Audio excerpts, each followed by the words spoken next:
Hello friends, welcome to Deepthi job update channel. Friends, staff selection commission అని చెప్పేసి ఇది government of ఇండియాలో ఆధ్వర్యంలో నడుస్తుంది. దీంట్లో 12th అర్హతతోనే పర్మనెంట్ పొజిషన్స్ పడ్డాయి. So friends, staff selection committee నుంచి వచ్చే నోటిఫికేషన్స్‌కి చాలా మంది అయితే ఎదురు చూస్తారు. ఎందుకంటే ఇవన్నీ పర్మనెంట్ జాబ్స్ అండ్ చాలా కేంద్ర ప్రభుత్వ మంత్రుల హోదాల ఆఫీసుల్లో మీరు పనిచేసే అవకాశం అయితే వస్తుంది. చాలా చాలా హైయర్ అఫీషియల్ పీపుల్స్‌ని కలిసే జాబ్స్ ఫ్రెండ్స్ ఇవన్నీ. సో, అన్ని కేంద్ర ప్రభుత్వ సంస్థలు మామూలుగా చిన్న చిన్న ఉద్యోగాలు కూడా కాదు.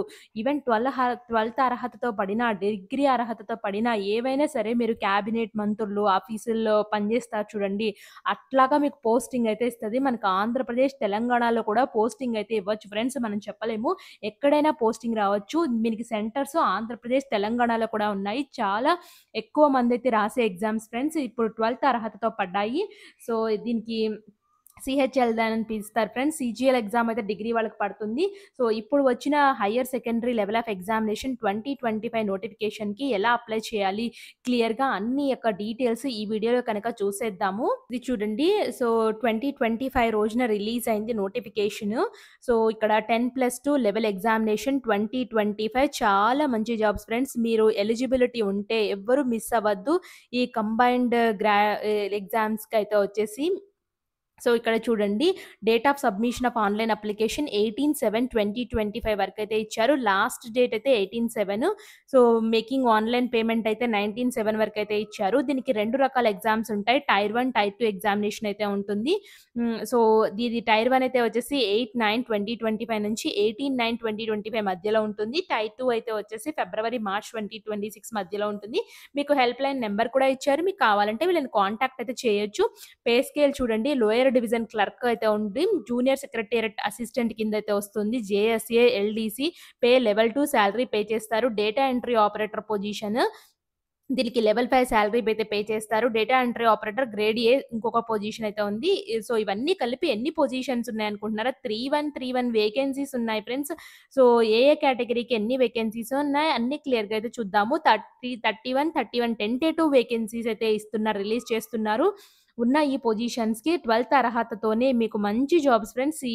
ఈ కంబైన్డ్ హైయర్ సెకండరీ ఎగ్జామినేషన్స్‌ని ఎవ్వరూ మిస్ చేసుకోవద్దు.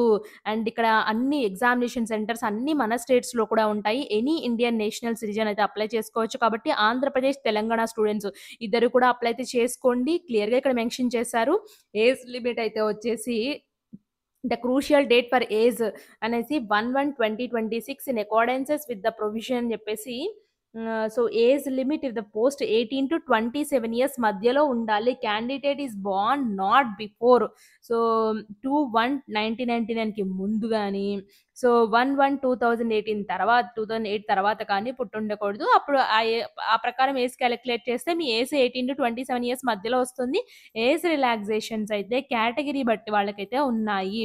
సో, నాకు ఏజ్ లేదు కదా అనుకోవద్దు. ఇది జనరల్‌గా నార్మల్ వాళ్ళకి మాత్రమే. సో, మీరు కేటగిరీ ఎస్సీ, ఎస్టీ, ఓబీసీ గాని, widows, divorced womens SC, ST గాని, లేకపోతే మిగతా వాళ్ళకి గూడా ఏజ్ రిలాక్సేషన్స్ అయితే కేటగిరీ బట్టయితే వర్తిస్తున్నాయి. అండ్ సెంటర్ ఆఫ్ ఎగ్జామినేషన్స్ కనుక చూసుకున్నట్లయితే అన్ని సెంటర్స్ అయితే ఉన్నాయి ఫ్రెండ్స్. చాలా రకాల సెంటర్స్ కూడా ఉన్నాయి. మన ఆంధ్రప్రదేశ్, తెలంగాణలో కూడా అయితే సెంటర్స్ అయితే ఉన్నాయి ఫ్రెండ్స్. చీరాల, గుంటూరు, కాకినాడ, కర్నూలు, నెల్లూరు, తిరుపతి, విజయవాడ, పుదుచ్చేరి. సో, ఇక్కడ చూడండి, హైదరాబాద్, కరీంనగర్, వరంగల్, శ్రీకాకుళం, ఏలూరు, ఇక్కడ చాలా రకాలైతే ఉన్నాయి friends. Southern region Andhra Pradesh and Puducherry, Tamil Nadu, Telangana అయితే ఉన్నాయి రీజనల్స్. మీకు రీజనల్ డైరెక్టర్ అయితే మీకేదైనా ప్రాబ్లమ్ వచ్చినా ఇక్కడ చూడండి, అడ్రెస్ అయితే ఉంది కదా! ఈ అడ్రెస్‌ని కాంటాక్ట్ అయితే చేయొచ్చు. So, scheme of examination tier 1, tier 2 ఉంటుందని చెప్పాను కదా! సో, టైర్ 1 ఎగ్జామినేషన్ అయితే English language, general intelligence, quantitative aptitude, general awareness మీద క్వెషన్స్ ఉంటాయి. 60 మినిట్స్ అయితే ఉంటుంది ఫ్రెండ్స్. ఒకవేళ స్క్రైబ్ కావాలన్నా కూడా వాళ్ళు ప్రొవైడ్ చేస్తారు. సో, టైర్ 2 ఎగ్జామినేషన్ అయితే they will be negative marking for 0.50 wrong answer ఉంది. చాలా ఎక్కువ ఉంది ఫ్రెండ్స్ నెగెటివ్ మార్కింగ్. జనరల్‌గా అన్ని ఎగ్జామ్స్‌కి 0.25 ఉంటుంది. బట్ దీనికి మాత్రం 0.5 నెగెటివ్ మార్కింగ్ అయితే ఉంది. స్కీమ్ ఆఫ్ టైర్ 2 ఎగ్జామినేషన్ అయితే వచ్చేసి mathematical abilities, reasoning, general intelligence అయితే ఉంది. సెక్షన్ 2 అయితే. So, English comprehensions, general awareness, computer knowledge test అయితే ఉన్నాయి ఫ్రెండ్స్. అలాగే సెక్షన్ 2 అయితే వచ్చేసి skill test and typing test కూడా అయితే ఉన్నాయి. They tier 2 will be include following the sections as under అని చెప్పేసి సెక్షన్ 1లో మ్యాథమెటికల్ ఎబిలిటీస్, రీజనింగ్ అయితే ఉంటుంది. సెక్షన్ 2లో English language comprehension, general awareness, section 3 computer knowledge, section 4 అయితే skill test and typing test. ఇదంతా టైర్ 2 కింద అయితే వస్తుంది ఫ్రెండ్స్. ఇవన్నీ కంప్లీట్ చేస్తేనే సో, మీ అన్ని మంచిగా నెక్స్ట్ అయితే మీకు జాబ్ అయితే వచ్చే ఛాన్స్ అయితే ఉంది. సో, తప్పకుండా మీరు అయితే చూసుకోండి ఫ్రెండ్స్. చాలా చాలా మంచి జాబ్స్. వీలుంటే ఒక మంచి కోచింగ్ సెంటర్‌లో జాయిన్ అవ్వండి. జాయిన్ అయ్యి ప్రిపరేషన్ అయితే స్టార్ట్ చేయండి ఫ్రెండ్స్. ఎందుకంటే ఎలాంటి జాబ్స్ అస్సలు వదిలిపెట్టుకోవద్దు ఫ్రెండ్స్. చాలా మంచి జాబ్స్ ఎస్ఎస్‌సి, సీజీఎల్ అండ్ సీహెచ్ఎస్ఎల్ కోసము ఆల్ ఓవర్ ఇండియా పోటీ పడుతూ ఉంటారు. ఈ జాబ్స్ ఎప్పుడు షెడ్యూల్ అంటే షెడ్యూల్‌లోనే జరుగుతుంది ఎగ్జామ్ అనేది. అండ్ టెంటేటివ్ అంటే ఆ టెంటేటివ్ డేట్స్‌లోనే పెట్టేస్తారు. కాబట్టి చాలా షెడ్యూల్డ్ ప్రాసెస్‌గా జరిగే ఎగ్జామ్స్. ఇక్కడ సిలబస్ కూడా ఉంది ఫ్రెండ్స్. కాబట్టి మీరెవరన్నా కంబైన్డ్‌గా ఫ్రెండ్స్ ప్రిపేర్ అవుదామన్నా ఓకే. లేకపోతే మంచి కోచింగ్ ఇన్‌స్టిట్యూట్ కానీ, ఆన్‌లైన్ గానీ, ఆఫ్‌లైన్ కానీ జాయిన్ అయిపోయిండి friends. Quantitative aptitude, general awareness ఇక్కడ ఇన్ని సిలబస్ కూడా ఇచ్చారు ఫ్రెండ్స్. ప్రతిదీ అయితే సిలబస్ అయితే ఇచ్చారు. చక్కగా చూసుకోండి. ప్రిపరేషన్ అయితే అవ్వండి. ప్రింటౌట్ తీసుకొని. సో, దీనికి నేను సంబంధించిన అప్లికేషన్ ప్రాసెస్ అయితే చెప్తాను ఫ్రెండ్స్. ఎలా అప్లై చేయాలని. ఇది అఫీషియల్ అప్లై లింక్. ఇక్కడ రిజిస్టర్ ఉంది కదా! రిజిస్టర్ నౌ న్యూ యూజర్ అయితే రిజిస్టర్ క్లిక్ చేసుకోండి. ఆల్రెడీ యూజర్ మీకు ఉంటే యూజర్ నేమ్, పాస్వర్డ్ ఇక్కడ ఇచ్చిన క్యాప్చాని ఎంటర్ చేసుకొని లాగిన్ చేసుకోండి. సో, నేను ఫ్రెష్‌గా అప్లై చేస్తున్నాను కాబట్టి నాకైతే వన్ టైమ్ రిజిస్ట్రేషన్‌కైతే తీసుకొచ్చింది. ఇక్కడ చూడండి రిజిస్టర్ నౌ అని కొట్టంతోటి ఇక్కడ చూడండి personal details, password creation, additional details, declaration ఇవన్నీ ఫిల్ చేస్తే వన్ టైమ్ రిజిస్ట్రేషన్ అయితే అవుతుంది అని చెప్పింది. వన్ టైమ్ రిజిస్ట్రేషన్ అయిన తర్వాత ఇక్కడ ఉన్న లాగిన్ అండ్ రిజిస్టర్‌కెళ్ళినట్లయితే అప్పుడు ఇవైతే వస్తాయి. సో, ఇప్పుడు వన్ టైమ్ రిజిస్ట్రేషన్ ఎలా చేసుకోవాలో నేనైతే చూపిస్తాను. సో, ఇలా ఉంది కదా ఫ్రెండ్స్. ఫస్ట్ అయితే మీ దగ్గర డీటెయిల్స్ ఉంటే లాగిన్ అయితే అయిపోండి. నా దగ్గర లేవు కాబట్టి వన్ టైమ్ రిజిస్టర్‌కెళ్ళినట్లయితే ఈ 4 స్టెప్స్ చూపిస్తుందని చూపించాను కదా! సో, ఈ 4 స్టెప్స్‌లో పర్సనల్ డీటెయిల్స్ కనుక చూసుకున్నట్లయితే ఇక్కడ మీరు do you have Aadhaar card ఉందా అని అయితే అడుగుతుంది. ఉంటే ఎంటర్ అయితే చేయండి. ఎందుకంటే యాస్టెరిక్ మార్క్ కంపల్సరీ అయితే ఉంది. Candidate name as per the matriculation certificate ప్రకారం ఎంటర్ చేయండి. ఇక్కడ candidate have you ever changed name ఎప్పుడైనా చేంజ్ చేసుకున్నారని అయితే అడుగుతుంది. చేంజ్ చేసుకోలేదు అంటే అవసరం లేదు. చేంజ్ చేసుకుంటే మాత్రం ఇక్కడ నేమ్ రాయాలి. మీ జెండరు, డేట్ ఆఫ్ బర్త్, మీ ఫాదర్ నేము, మీ మదర్ నేము, మెట్రిక్యులేషన్ అయితే రాయండి. దాని యొక్క రోల్ నంబర్, మీ 10థ్ class roll number, year of passing, highest level of education అంటే 12థ్ ఎడ్యుకేషను, దాని యొక్క మొబైల్ ఇచ్చేయండి. తర్వాత మీ మొబైల్ నంబరు, మీ ఈమెయిల్ ఐడీ ఇచ్చేసి సేవ్ అండ్ కంటిన్యూ అయితే వెళ్ళండి. సేవ్ అండ్ కంటిన్యూ వెళ్తే హ్మ్. ఇక్కడ చూడండి ఫ్రెండ్స్ నెక్స్ట్ అయితే ఈ డీటెయిల్స్ అయితే వస్తాయి. హ్మ్. సో, ఫ్రెండ్స్ నెక్స్ట్ అయితే వచ్చేసి యువర్ రిజిస్ట్రేషన్ నంబర్ అయితే వస్తుంది. పర్సనల్ డీటెయిల్స్ ఇచ్చేయనతోటే కంటిన్యూ అయితే క్లిక్ చేయండి. కంటిన్యూ అని క్లిక్ చేసిన తర్వాత నెక్స్ట్ పాస్వర్డ్ క్రియేషన్‌కైతే ఎళ్తుంది. పాస్వర్డ్ అయితే వచ్చేసి 8-10 క్యారెక్టర్స్ ఉండాలి. Upper case, lower case and ఒక నంబర్ ఉండాలి. స్పెషల్ క్యారెక్టర్ అయితే ఉండాలి. సో, మీ యొక్క రిజిస్ట్రేషన్ నంబరు అదే తర్వాత old password, new password enter చేయండి. పాస్వర్డ్ తర్వాత మార్చుకోవడానికి మనం మార్చుకోవచ్చు ఫ్రెండ్స్. సో, ఆ యొక్క ఓల్డ్ పాస్వర్డ్, న్యూ పాస్వర్డ్ అయితే ఇచ్చేయండి. న్యూ పాస్వర్డ్ ఇచ్చిన తర్వాత ఇక్కడ సెక్యూరిటీ క్వెషన్స్ ఉంటాయి. మీరేమన్నా క్వెషన్స్ అంటే మీరు ఒకవేళ పాస్వర్డ్ మర్చిపోతే ఈ సెక్యూరిటీ క్వెషన్ ద్వారా మళ్ళీ రికవర్ చేసుకోవచ్చు. సేవ్ అండ్ నెక్స్ట్‌కైతే వెళ్ళండి. సో, ఇప్పుడు 2 స్టెప్స్ అయితే అయిపోతాయి friends. Personal details and password creation అది అడిషనల్ డీటెయిల్స్‌కైతే వచ్చాము. అడిషనల్ డీటెయిల్స్‌లో మీ కేటగరీ ఏంటి? మీ నేషనాలిటీ ఏంటి? తర్వాత విజిబుల్ ఐడెంటిఫికేషన్ మార్క్స్ అంటే మోల్స్ ఏంటి? అంటే పుట్టుమచ్చలు ఎక్కడున్నాయి?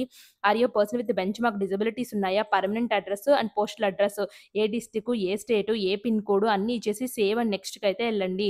సేవ్ అండ్ నెక్స్ట్‌కెళ్ళినట్లయితే ఇక్కడ డిక్లరేషన్ స్టెప్ అయితే అడుగుతుంది. డిక్లరేషన్ స్టెప్‌లో నేను ఇచ్చిన డీటెయిల్స్ అన్నీ కరెక్ట్ అని టిక్ బాక్స్‌లో టిక్ కొట్టేసి డిక్లేర్ చేసినట్లయితే సో, మీకు అయితే ఫైనల్‌గా డిక్లరేషన్ వన్ టైమ్ రిజిస్ట్రేషన్ అయితే అయిపోతుంది. సో, ఇప్పుడు ఆన్‌లైన్ అప్లికేషన్ పార్ట్ 2కైతే వచ్చేద్దాం.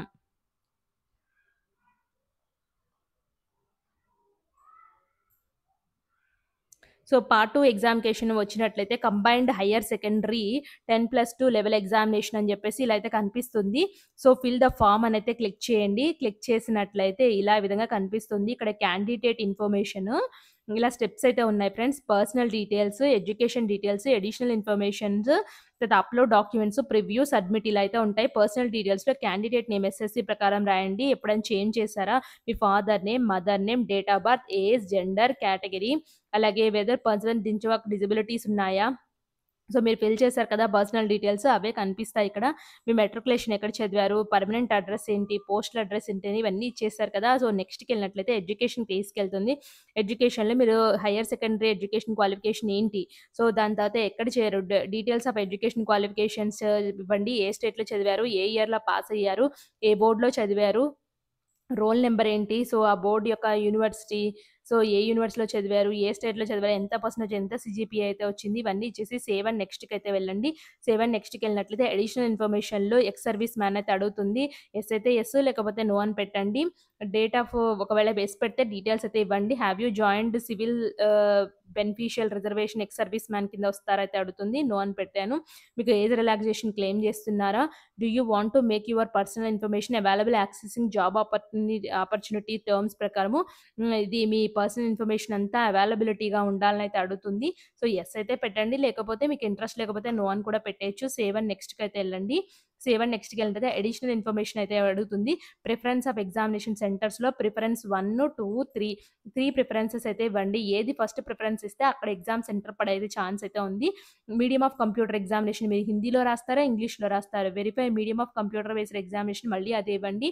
టైపింగ్ టెస్ట్ ఇంగ్లీష్‌లో రాస్తారా? హిందీ రాస్తారా? మళ్ళీ వెరిఫై అదే చేసేయండి. మీకేమన్నా person with benchmark disabilities ఉంటే మెన్షన్ చేయండి. సో, ఆ డిజబిలిటీస్ ఏంటో రాయండి. లేకపోతే నో అని పెట్టండి. ఫిజికల్ లిమిటేషన్స్ ఏమన్నా ఉన్నాయా అయితే అడుగుతుంది. సో, స్క్రైబ్ ఏమన్నా అవసరమా అయితే అడుగుతుంది. వెదర్ 12థ్ standard pass science stream mathematics subject from recognised board equivalent నుంచి మీకు సైన్స్ స్ట్రీమ్ ఉందా అనేది అడుగుతుంది. ఏదైనా మ్యాథ్స్, ఫిజిక్స్, కెమిస్ట్రీ ఏదున్నా సబ్జెక్ట్ పెట్టొచ్చు ఫ్రెండ్స్. యెస్ పెట్టొచ్చు. ఎంపీసీ వాళ్ళకి ఫిజిక్స్, కెమిస్ట్రీ ఉంటుంది కదా! బైపీసీ వాళ్ళకి బయాలజీ, ఫిజిక్స్, కెమిస్ట్రీ ఉంటాయి కదా! సో, అందరికీ ఉంటే యెస్ పెట్టండి. సేవ్ అండ్ నెక్స్ట్‌కి వెళ్ళినట్లయితే అప్‌లోడ్ డాక్యుమెంట్ స్టెప్ అయితే వస్తుంది. ఇక్కడ ఫోటోగ్రాఫ్ సిగ్నేచర్ అయితే అప్‌లోడ్ అయితే చేయండి. ఈ ఫోటోగ్రాఫ్ చూడండి, క్యాప్చర్ ఫోటోగ్రాఫ్ అయితే ఉంటుంది. అంటే లైవ్‌లో ఫోటోగ్రాఫ్ అయితే లైవ్ తీసుకోవాలి ఒక photograph. So, capture live photo తీసేసుకోండి. తర్వాత సిగ్నేచర్ అప్‌లోడ్ అయితే చేయండి. ఇక్కడ డైమెన్షన్స్ చూడండి. ఈ విధంగా 10-20 కేబీ మధ్యలో ఉండాలి. సో, ఫోటో అనేది కూడా అలాగే ఉండాలి ఫ్రెండ్స్. సో, ఫోటో ఒక 30-50 కేబీ మధ్యలో ఉండాలి. సో, ఇవన్నీ డాక్యుమెంట్స్ అప్‌లోడ్ చేసిన తర్వాత డిక్లరేషన్ అయితే వస్తుంది. డిక్లరేషన్‌లో ఐ అగ్రీ అని టిక్ బాక్స్ టిక్ కొట్టేసి క్యాప్చా ఎంటర్ చేసి సబ్మిట్ అయితే చేయండి. సో, అప్పుడు మీ అప్లికేషన్ ఫార్మ్ సబ్మిట్ అవుతుంది. మీ ఫోటో అనేది ఇట్లా క్లియర్‌గా యాక్సెప్టబుల్ ఫోటోగ్రాఫ్ ఫార్మాట్‌లో ఉండాలి. ఇలా పిచ్చి పిచ్చిగా ఇలా బ్లర్‌గా కానీ, రివర్స్‌లో గానీ, ఇక్కడ ఎటో చూస్తున్నట్టు గానీ, స్పెట్స్ కానీ, లేకపోతే అలాంటి ఫోటోస్ అయితే అప్‌లోడ్ అయితే చేయొద్దని చెప్తున్నారు. సో, ఇది ఫ్రెండ్స్ ఇట్లాగా మీరు సబ్మిట్ చేయనితోటే మీకైతే వచ్చేసి హ్మ్. ఫైనల్‌గా సబ్మిషన్ ప్రివ్యూలోకైతే తీసుకెళ్తుంది. ప్రివ్యూలో 1కి 2 సార్లు చెక్ చేసుకోండి.